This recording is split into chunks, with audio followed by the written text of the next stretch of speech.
네덜란드의 유명한 화가인 렘브란트라고 하는 분이 있는데, 이분은 자기가 그리는 그림 속에 꼭 자기 얼굴을 그려 넣는다고 합니다. 순교자 스데반이라고 하는 작품에는 성난 군중 속에서 돌을 들고 있는 자기의 모습을 그려놓고요. 빌라도의 법정이라고 하는 그림 속에서는 예수님을 못 박으라고 고함치는 그 유대 패거리 중에 한 사람으로 자기를 그려 넣는다고 합니다. 그리고 돌아온 탕자의 그 자화상 속에는 그 돌아온 탕자가 자기 자신의 얼굴로 거기다 그려 넣는다고 합니다. 그러면서 럼블란트는 외치기를 나도 거기에 있었습니다 라고 외친다는 겁니다. 집 나갔다 돌아온 둘째 아들, 그 아들이 바로 접니다 라고 예수님께 고백하고 있는 겁니다. 여러분, 우리가 주여 전에 나와서 어떤 마음과 자세로 지금 예배하고 있습니까? 나도 과거에는 바로 거기 있었는데, 내가 십자가의 은혜를 깨닫기 전에는 바로 거기 있었는데, 그러나 이제는 외인도 아니요 이방인도 아닌 하나님의 백성의 본분으로 하나님의 집에 와서 하나님을 찬양하고 예배하게 되었으니 이 얼마나 감사하고 또 감사한 것인가 하는 겁니다. 우리가 지난주에 예수님이 주시는 비유 가운데 아이들이 장터에서 이제 피리를 불면서 노래를 합니다. 그때 그 친구가 아무런 반응이 없는 거예요. 피리 소리가 삐리삐리 나면 어깨춤을 춘다든가 뭐 이렇게 반응이 있어야 되는데 반응을 하지 않아요. 그 다음에 이 친구가 이번에는 반대로 얘가 슬퍼서 반응을 하지 않는가 하는 마음에 이제 장례놀이를 합니다. 아이고 아이고 아이고 이렇게 장례놀이를 하는데도 얘가 반응을 하지 않습니다. 그저 무표정합니다. 자, 그러더니 무관심하고 무표정하던 그들이 요한을 비판하기 시작했습니다. 또 나아가서는 예수님을 비판하게 됐습니다. 그럴 때 예수님께서 오늘 본문에 있는 말씀을 통해서 참된 지혜자는 그가 하는 그 일을 보고 판단하는 것이다 라고 말씀을 주십니다. 우리가 본문에 있는 말씀을 통해서 세 가지로 한번 말씀을 살펴보려고 하는 겁니다. 자, 요한을 비판했습니다. 18절 말씀 우리 다 같이 한번 읽어볼까요? 18절 시작. 요한이 와서 먹지도 않고 마시지도 아니하매 그들이 말하기를 귀신이 들렸다 하더니, 자, 요한은 광야에서 아주 임박한 하나님의 진노에 대해서 말씀을 선포했습니다. 자, 그때 요한은 광야에서 아주 거친 음식을 먹었는데 그 음식이 메뚜기와 석청이었다고 말씀하고 있습니다. 그리고 그가 아주 거칠은 옷을 입었는데 그것은 이제 약대 털로 짠 옷이었다라고 성경은 말씀하고 있습니다. 자, 일반적으로 배가 고프면 사람이 먹는 것이 삶의 방식이죠. 육신은 생명 부주를 위해서 반드시 먹고 마셔야 하는 겁니다. 거친 음식을 먹고 거친 옷을 입고 사는 것, 그것은 정상적인 사람의 삶은 아닌 겁니다. 그럼에도 불구하고 요한이 광야에서 거친 옷을 입고 거친 음식을 먹으면서 살았던 것은 하나님의 진리를 추구하고자 하는 영적인 갈망이 그 속에 있었던 것이 사실입니다. 오늘날도 마찬가지죠. 영적인 갈망, 갈증을 해결하기 위해서 우리가 기도원을 찾기도 하고 또 때로는 산에 올라가서 기도하기도 합니다. 제가 중국동에 있을 때는 참 중국동 산자락을 늘 찾아서 거기서 조용히 하나님께 무릎을 들이며 기도했던 기억이 있습니다. 또 아차산 꼭대기 올라가서 서울 시내를 바라보면서 하나님, 이 도시가 다 회개하고 하나님께 돌아오는, 정말 니느웨이가 회개하고 돌아오는 그런 역사가 있어지게 하옵소서 하고 어린 자녀들을 데리고 기도했던 때도 있었습니다.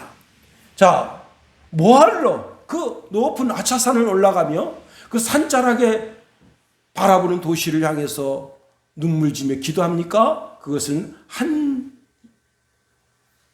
구도자의 죽어가는 영혼들을 향한 안타까운 마음의 한 표현이죠.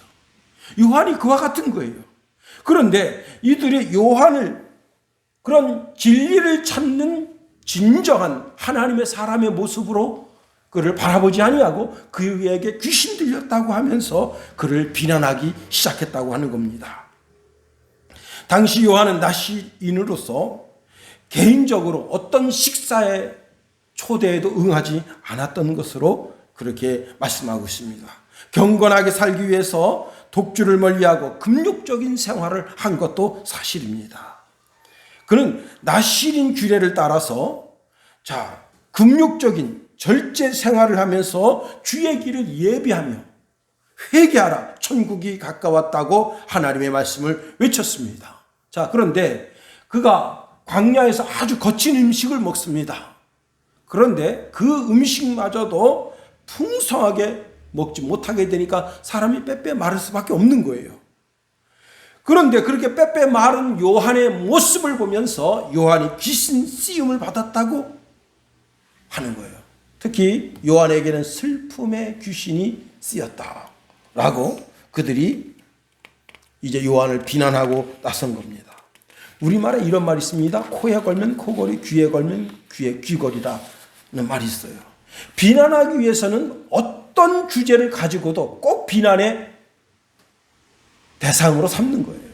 요한을 비난하기로 작정했기 때문에 어떤 아주 잘한 일, 착한 일, 요한에게 있어서 어떤 흠과 티가 있을 수가 있나요? 예수님도 요한은 여자가 낳은 사람 중에 최고였다고 고백했는데, 말씀해 주셨는데, 그럼에도 불구하고 바리새인과 서기관, 사두개인들은 요한을 비판하기에 서슴지 않았던 겁니다.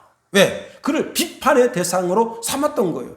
예수님께서 진정 원하셨던 것은 그가 이제 광야에서 회개하라, 천국이 가까웠느니라 말씀을 외칠 때 너희가 스스로 아브라함의 자손이라고 생각지 말아라.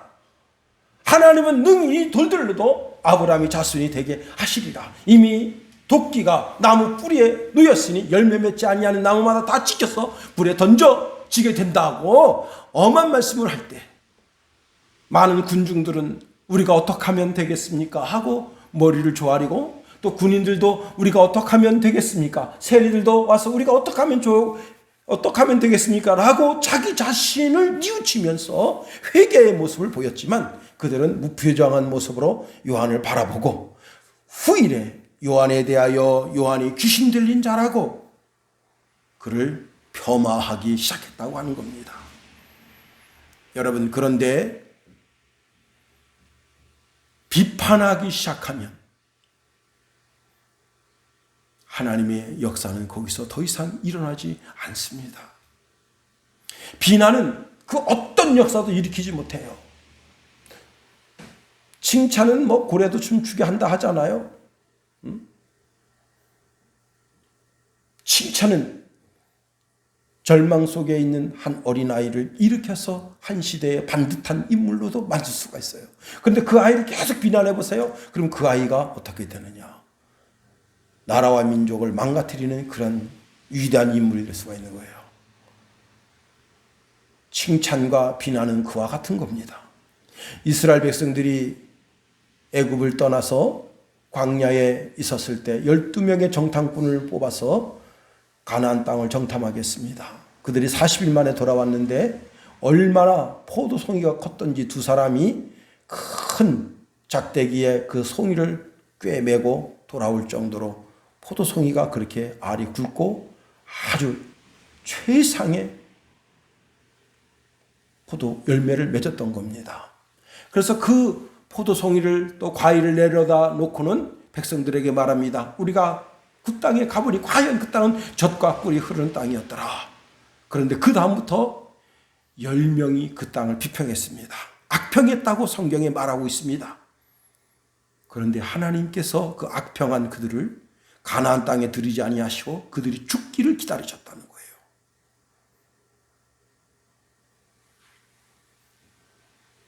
그 가나안 땅, 하나님께서 주시마 약속하신 그 땅을 그런데 가나안 땅이 어디예요? 영적으로 보면 거기가 천국이에요. 천국을 향하여 비판하고 비난한 자에게 어떻게 천국을 주시겠어요?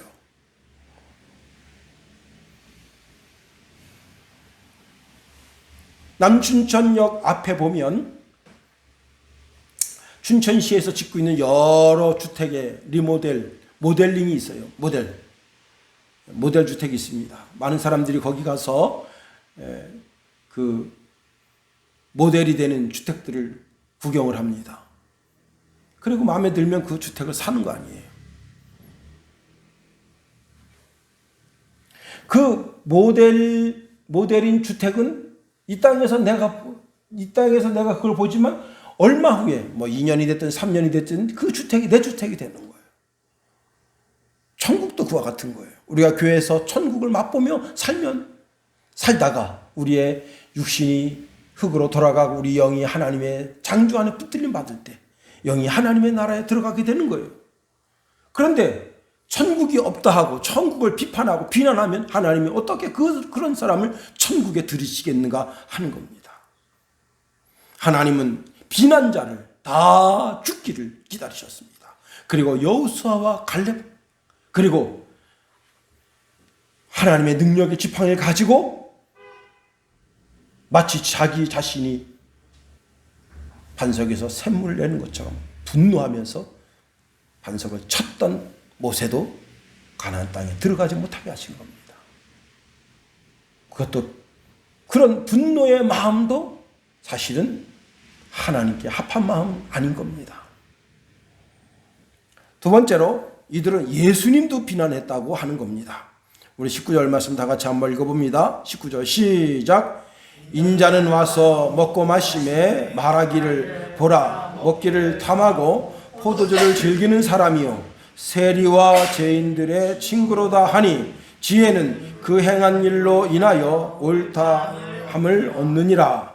자, 예수님은 먹는 것을 참 좋아하셨습니다. 그래서 오늘 성경 본문의 말씀에 보니까 먹고 마시매라고 기록하고 있어요. 요한은 아주 극단적인 금욕주의적인 삶을 살았는데 예수님은 요한과는 달리 먹고 마시는 일상적인 삶을 즐기셨다고 하는 겁니다. 심지어 그 먹고 마시는 그 대상이 누구였는가 하면 모든 사람들이 아는 죄인들 그리고 세리들 그들과 함께 먹고 마셨다는 거예요. 이 죄인들이라고 하는 말은 어떤 말인가 하면 그 시대에 가장 비천한 자들이라는 단어와 동의어입니다. 자, 예수님이 그래도 고상하고 점잖고 모든 사람들이 존경할 만한 그런 사두개인, 바리새인 이런 사람들과 교제를 하셔야 함에도 불구하고 예수님 바리새인들을 책망하고 사두개인들을 책망하고 서기관들을 또 성전주의자였던 사두개파를 책망하는데 오히려 그 시대에 정말 없는 자, 가난한 자, 불쌍한 자 그들과 가까이 하시면서 그들과 한 식탁을 베풀어 식사를 하시는 그런 것을 보면서 이들이 예수님을 맹비난하기 시작했는데 세 가지로 비난했습니다. 첫 번째는요, 먹기를 탐하는 자다. 예, 먹기를 탐하는 자다. 그 다음에 세리와 죄인의 친구다. 그 시대의 비류들, 그 시대의 비류들, 가장 천한 자들과 놀고 있다. 자, 이런저런 비난으로 예수님을 비난했던 겁니다. 자, 예수님은 먹기를 좋아하고 먹기를 좋아하는 술주정뱅이와 같은 존재고 그 다음에 죄인들과 함께 어울리는 그런 자이다 라고 예수님을 비판하고 비난하면서 예수님을 멀리하게 됐다는 겁니다. 그런데 여기 먹고 마시다라고 하는 단어가 에스디오예요. 에스디오. 헬라어 에스디오인데요. 이게 참 의미가 깊은 뜻을 가지고 있습니다. 에스디오는요, 첫째로는 육체적인 생명을 위해서 반드시 필요한 양식이라는 사실입니다. 그러니 이것을 일상적으로 먹어야 된다는 거예요. 먹지 않는 것 그 자체가 고통이다. 우리가 점심을 맛나게 먹었잖아요. 점심을 맛나게 먹지 못하는 것 그 자체가 고통이다. 아침을 굶고 학교에 출근해 보세요. 아침을 굶고 직장에 나가 보세요. 참 인생 비참하잖아요. 뭐 빵 조각이라도 먹든가, 아니면 콤프라이트라도 먹든가, 아니면 밥 한 숟갈이라도 뜨고 나가야지. 정 마시고 먹을 것이 없으면 우유 한 잔이라도 먹고 나가야지. 육체를 위해서 반드시 먹고 마시는 일은 해야 할 일입니다. 그런데 자, 지금 이 먹고 마시는 그 자리에 누가 함께 하시는 거예요? 성육신 하신 예수님.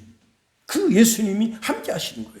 다시 말하면 이것은 곧 성찬이다 하는 겁니다.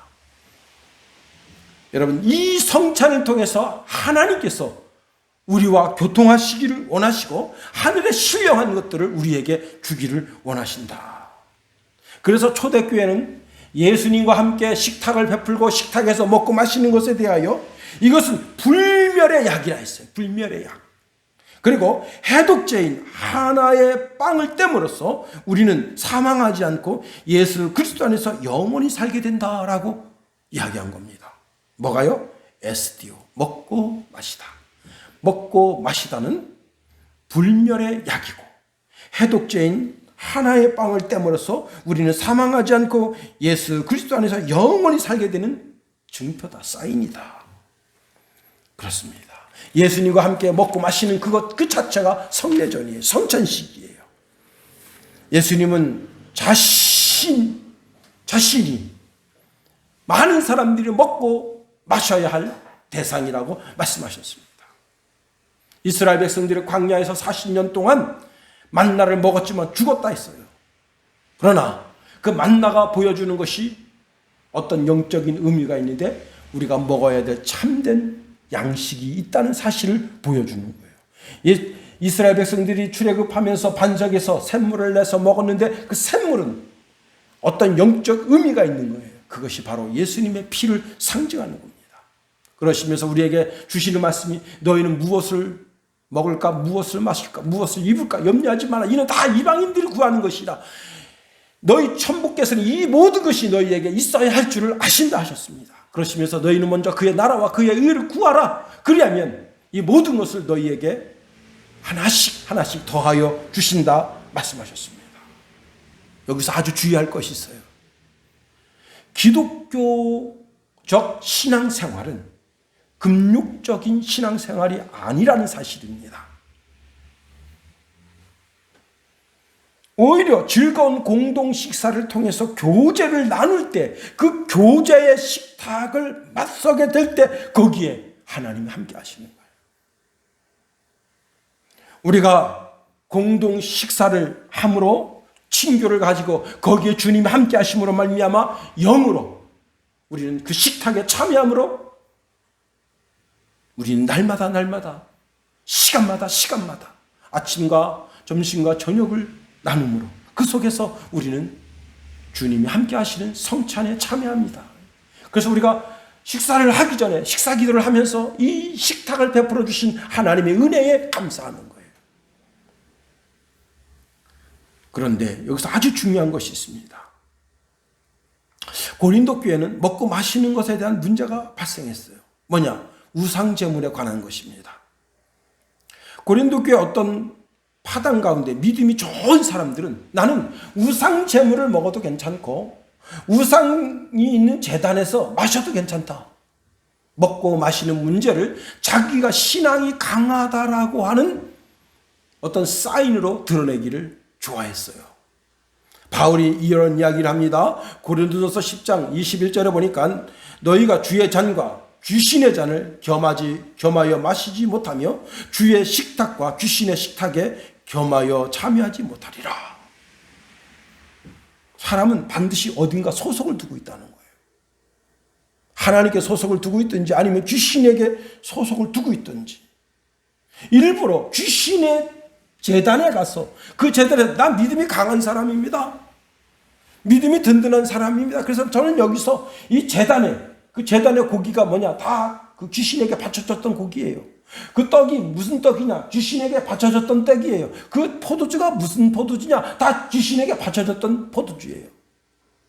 귀신의 축복이 머물러 있는 떡이고 잔이고 음식이다. 고기다. 그런데 나는 믿음이 강한 사람이기 때문에 먹어도 괜찮다 하면서 그것을 굳이 먹을 필요가 있겠는가 하는 겁니다.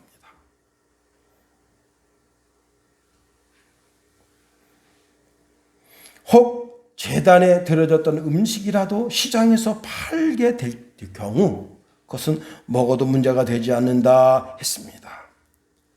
모든 그리스도인들이 먹고 마심으로 영적으로 거룩해질 수가 있어요. 먹는 떡은 바로 예수님이시고 먹는 포도주 잔은 바로 예수님의 피가 된다. 요한복음 6장 32절 33절에 보니까 예수께서 이르시되 내가 진실로 진실로 너희에게 이르노니 모세가 너희에게 하늘로부터 준 떡을 준 것이 아니라 내 아버지께서 너희에게 하늘로부터 참 떡을 주시나니 하나님의 떡은 하늘에서 내려 세상에 생명을 주는 것이니라 하셨습니다. 요한복음 6장 35절에도 보면 나는 생명의 떡이니 내게 오는 자는 결코 줄이지 아니할 터이요 나를 믿는 자는 영원히 목마르지 아니하리라. 요한복음 6장 47절 51절 말씀해 보니까 진실로 진실로 너희에게 말한다. 믿는 자는 영생을 가졌나니 내가 곧 생명의 떡이니라. 너희 조상들은 광야에서 만나를 먹었어도 죽었거니와 이는 하늘에서 내려오는 떡이니 사람으로 하여금 먹고 죽지 아니하게 하는 것이니라. 나는 하늘에서 내려온 살아있는 떡이니 사람이 이 떡을 먹으면 영생하리라. 내가 줄 떡은 곧 세상의 생명을 위한 내 살이니라 하시니라. 우리가 예수님과 함께 먹고 마시매를 좋아해야 되는 거예요. 예수님과 함께 먹고 마시는 것. 주예전에 나와서 예배 드리고 그냥 집에 가는 것은 올바른 성도의 삶의 태도가 아닌 겁니다. 반드시 사랑의 애찬을 나눠야 되는 거예요. 여러분, 저는 이 문재인 정부가 기독교를 얼마나 연구했는지를 알고 있습니다. 그들이 구역 예배를 연구했습니다. 교회가 어떻게 해서 부흥되는지 그 원리를 알았어요. 왜? 구역 예배를 통해서 예배를 드리고 나서 공동의 식탁을 베푸는 것을 알았습니다. 주일 예배를 드리고 공동 식탁을 베푸는 것을 알았어요. 그래서 그걸 금하는 거예요. 그래서 식사하지 마라. 왜? 그 식사 시간에 코로나가 번지고 있다. 여러분, 코로나가 대한민국에 창궐하게 된 원인이 뭡니까? 문재인 정부가 중국 사람들을 들어오는 것을 막지 않았기 때문에 일어난 일이에요. 원인은 거기 있는데 교회를 핍박하는 수단으로 그걸 삼고 있는 겁니다. 우리는 먹고 마시는 일에 신중해야 됩니다. 그러나 교회의 식탁에 있어서 먹고 마시매, 그 먹으며 마시매를 통해서 우리에게 주신 하나님의 은총이, 은택이 얼마나 큰가를 알 수 있어야 되는 거예요. 마지막 세 번째, 참된 지혜로 바로 볼 수 있어야 한다는 겁니다. 오늘 마지막 절에 보니까 지혜는 그 행한 일로 인하여 옳다함을 얻느니라 말씀했습니다. 그 행한 일이 뭐냐? 바로 예수님이 하신 모든 일이라. 그러면 예수님이 하신 모든 일 가운데 가장 메인이 되는, 주가 되는 일이 뭡니까? 바로 십자가를 지는 일입니다. 자, 예수님 자신이 우리가 예수를 믿게 되면 예수님이야말로 우리를 구원하는 참된 길이 거기 있는 것을 알게 됩니다. 그것이 지혜죠. 여러분, 지혜라고 하는 것은 세상 사람도 지혜가 있으면 참 삶에 윤택한 것이 한두 개가 아닙니다.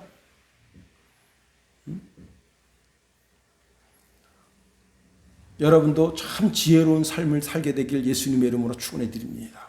특별히 사람과 사람 관계 속에서 지혜가 필요합니다.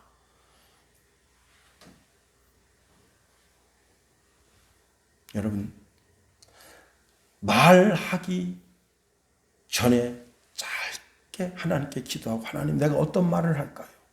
혹시 소용되지 않는, 필요하지 않은 말을 함으로 인해서 내가 이 사람과 사람 사이의 관계를 깨트리는 그런 어리석은 일이 없게 하옵소서. 참 지혜의 말을 주옵소서. 예, 사람과 사람 사이에 참 지혜가 필요합니다. 그런데 여러분, 지혜의 최고봉이 뭐냐? 이 세상의 모든 지식을 가졌습니다. 이 세상의 모든 지혜를 가졌습니다. 그랬는데 지옥 갔다? 가장 어리석은 자입니다. 참된 지혜는 어떤 지혜냐? 하늘 문을 여는 지혜. 구원받는 게 장땡이라, 장땡. 여러분, 저도 어릴 때 화투를 많이 쳤었어요. 제가 목사 되고 나선 일체 화투를 손에 대지 않았습니다만은, 목사가 되기 전에는 그저 아버님도 즐겁게 하기 위해서, 또 친구들을 즐겁게 하기 위해서 화투를 뗐어요. 도리직구땡이라는 게 있어요. 참 재밌습니다.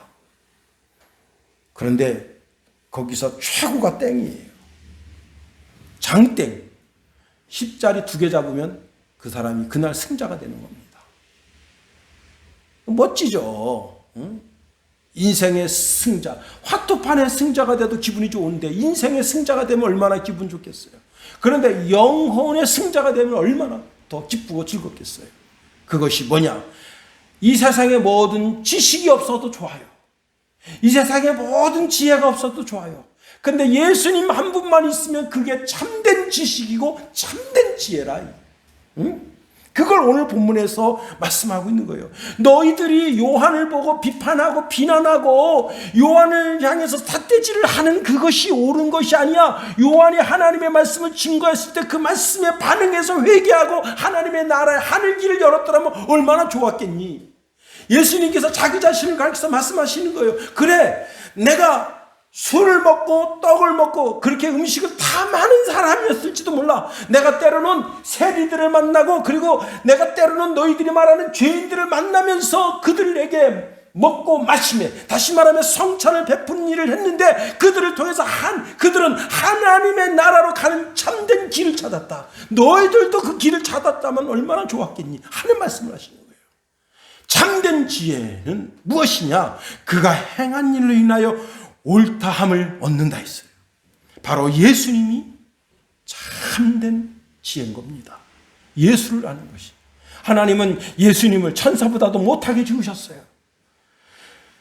그런데 천사보다 못하게 지으신 그 이유가 있습니다. 예수님은 우리와 같은 육체를 입으시고 피가 있는 존재, 살이 있는 존재로 이 땅에 오게 하시고, 우리와 같이 똑같은 생애를 살게 하시고, 십자가에서 고난을 받고 십자가에서 죽게 하심으로 말미암아 그 물과 피를 땅에 쏟아서 누구든지 예수 그리스도를 구주로 믿기만 하면 그 영혼을 구원받게 하셨다는 거예요. 여러분, 그리스도도 마리아의 육체를 통해서 이 땅에 오게 하셨고, 이 땅에 어머니라고 하는 존재를 통해서 태어난 모든 사람들을, 그 사람들이 예수님을 형님이라고 오빠라고 부르는 것에 대하여 부끄럽게 여기지 아니하시고, 이 세상 모든 그리스도인들에게 동시에 예수님 자신이 하나님의 자녀이고, 이 세상에 예수 그리스도를 구주로 믿는 모든 사람들이 다 하나님의 자녀가 되는 역사를 허락해 주셨다는 거예요. 그걸 너희가 지금 비판하고 비난한다면, 가나안 땅을 바라고 비판하고 비난했던 10명의 정탐꾼과 그리고 그를 추징했던 모든 사람들이 다 죽기를 기다리시는 하나님의 진노가 거기에 있다는 겁니다. 그리스도가 혈과 육에 속한 사람들의 몸과 마음, 그 영혼을 구원하기 위해서 십자가에 죽으신 것은, 십자가의 죽으심으로 말미암아 마귀의 일을 멸하시러 오셨다는 거예요. 그리고 우리에게 복을 주시는데, 히브리서 1장 15절에 보니까 죽기를 무서함으로 한평생 매여 종로로 타는 모든 자들을 놓아주려 하심이라. 십자가 틀로 마귀를 잡았어요. 마귀가 가지고 있는 권세가 죽음의 권세인데, 마귀를 잡았으니까 사망을 잡은 거예요. 그리고 예수 그리스도를 믿는 모든 자들에게 영생의 길을 열어주신 겁니다.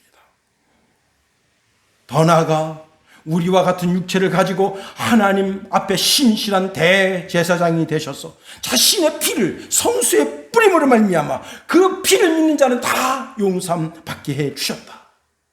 더 나아가 그리스도께서 이 땅에서 시험을 받고 고난을 받고 승리하셨기 때문에 누구든지 예수 그리스도를 의지하는 자는 시험을 받고 고난을 받고 환난이 와도 예수님이 승리한 것처럼 승리하도록 길을 열어주셨다. 이것이 바로 그리스도의 지혜라는 거예요. 성도의 지혜가 무엇입니까? 나 자신 스스로는 이 세상을 이기고 승리할 수가 없지만 예수 그리스도를 의지함으로 말미암아 예수 그리스도로부터 오는 능력으로 승리하고 예수 그리스도의 지혜로 승리하고 예수 그리스도의 지식으로 승리하는 것, 그것이 성도의 삶이라 하는 거예요. 자, 그리스도인들은 장터에 앉아 있었던 사두개인 바리새인들이 아닙니다. 비판하고 비난하는 어리석은 자들이 아니라는 거예요. 이미 예수님을 나의 구주 나의 하나님을 영접해서 참된 지혜를 가진 자들이라는 거예요. 세리와 같은 죄인인 우리를 위해서 누구든지 예수 그리스도를 믿기만 하면 하나님의 자녀가 되는 영생의 복을 우리에게 허락해 주셔서 이미 예수 그리스도를 믿는 우리를 의롭다 하셨다는 거예요. 누가복음 7장 29절 30절에 보니까 모든 백성과 세리들은 이미 요한의 세례를 받은지라 이 말씀을 듣고 하나님을 의롭다 하되 바리새인과 율법교사들과 그의 세례를 믿지 아니하므로 그들 자신을 위한 하나님의 뜻을 저버리느니라. 세례 요한을 무시하고 세례 요한을 비판했어. 하나님도 그 사람을 비판하고 하나님도 그를 무시한다. 우리는 예수님을 부끄러워하지 않습니다. 왜? 그분이 나의 능력이 되기 때문에 그렇습니다. 로마서 1장 16절에 보니까 내가 복음을 부끄러워하지 아니하노니 이 복음은 모든 믿는 자에게 구원을 주시는 하나님의 능력이 됩니다. 먼저는 유대인에게요, 그리고 헬라인에게로다 말씀하셨습니다. 여러분, 오늘 시대에 얼마나 많은 사람들이 바리새인들로 사는지 몰라요.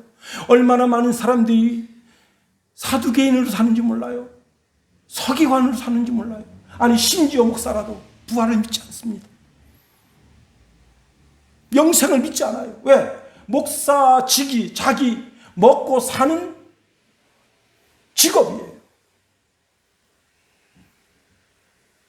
이런 어리석은 자가 되지 않기를 예수님의 이름으로 축원해드립니다.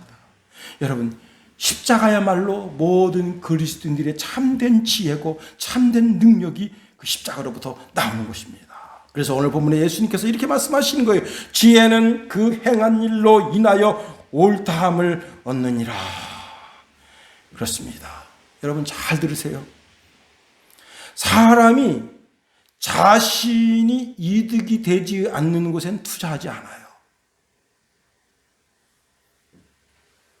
삼성이 세계적인 기업입니다. 이득되지 않을 곳에 투자하지 않아요. 이번에 2조 원을 나라를 위해서 헌납했습니다. 삼성이.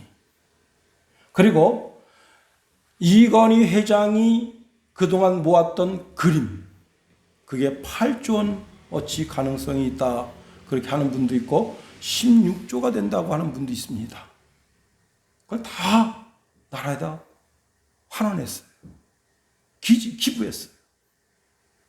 야, 삼성에서 8억 원어치 골동품, 미술품을 또 현금 2조 원을 나라에다 기부했구나.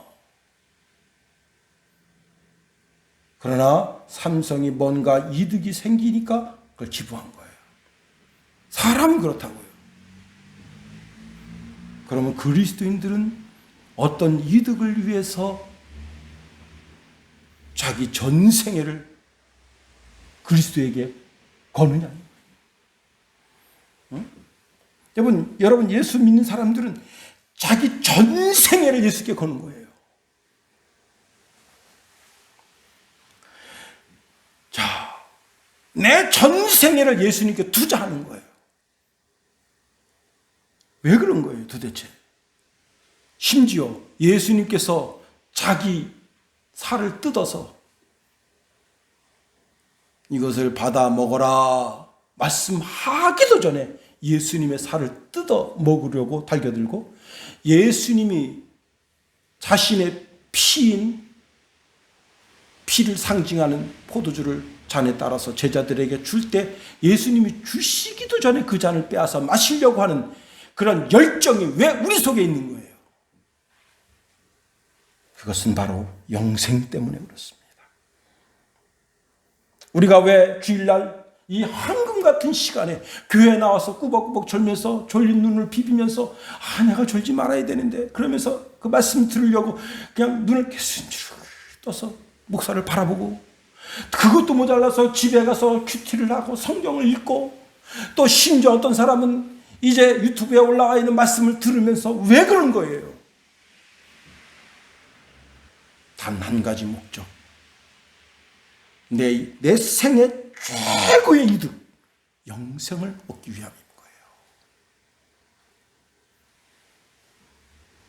여러분, 디모데후서 3장 15절에 보니까 또 어려서부터 성경을 알았나니 성경은 능히 너로 하여금 그리스도 예수 안에 있는 믿음으로 말미암아 구원에 이르는 지혜가 있게 함이니라 했습니다. 참된 지혜를 가진 사람은 인생의 방향이 분명한 거예요. 삶의 방향이 분명한 겁니다. 아인슈타인 박사가 뉴욕에서 기차를 타고 가고 있습니다. 옛날 기차죠. 옛날 기차는 검표원이 있습니다. 검표원이 표를 저기서부터 검표하고 오고 있습니다. 자, 사람들이 다 자기가 산 표를 찾기 위해서 주머니를 막 뒤지는데 아인슈타인도 주머니를 뒤집니다. 검표원이 딱 보니까 아인슈타인이에요. 누가 봐도 아인슈타인이에요. 박사님 어디로 강의하러 가십니까? 뭐 옥스퍼드인가요? 스탠퍼드인가요? 쭉 이야기했는데 글쎄 저는 박사님을 압니다. 우리가 다 존경합니다. 박사님은 표 검사할 필요 없습니다. 고맙소. 이제 검표원이 이 아인슈타인 박사님 지나서 쭉 갔습니다. 끝까지 검표하고 다시 이제 자기 차장실로 가는데 여지까지 막 뒤지고 있어요. 그래서 그 검표원이 물었습니다. 박사님 표는 제가 검사하지 않아도 됩니다. 그때 이 표가 문제가 아니라 목적지의 문제요. 예? 그 표에 내가 내려야 될 역이 있는데 그 표가 없으면 나는 어디서 내려야 되는지 모르는 겁니다. 여러분, 여러분의 영혼의 항구인 천국을 믿음의 눈으로 바라보면서 여호수아와 갈렙처럼 마침내 가나안 땅에 들어가고, 여호수아는 지도자가 돼서 그 이스라엘 백성들 40년 지도하고, 갈렙은 늙어서도 힘이 강건하여 이스라엘의 영적 기둥이 되는 그런 믿음의 사람, 멋진 신앙의 사람이 다 될 수 있게 되기를 예수님의 이름으로 축원해드립니다. 기도하겠습니다. 하나님, 우리를 붙드시며 인도하여 주시옵소서. 우리는 비판하고 비난하는 자들이 아니라 오히려 긍정하고 그리스도 예수의 길을 향하여 우리의 믿음의 닷을 영혼의 항구인 천국에 닿게 하고 늘 예수님을 쫓아 준행하는 신실한 주의 백성 다 되게 하소서. 예수님 이름으로 기도합니다. 아멘.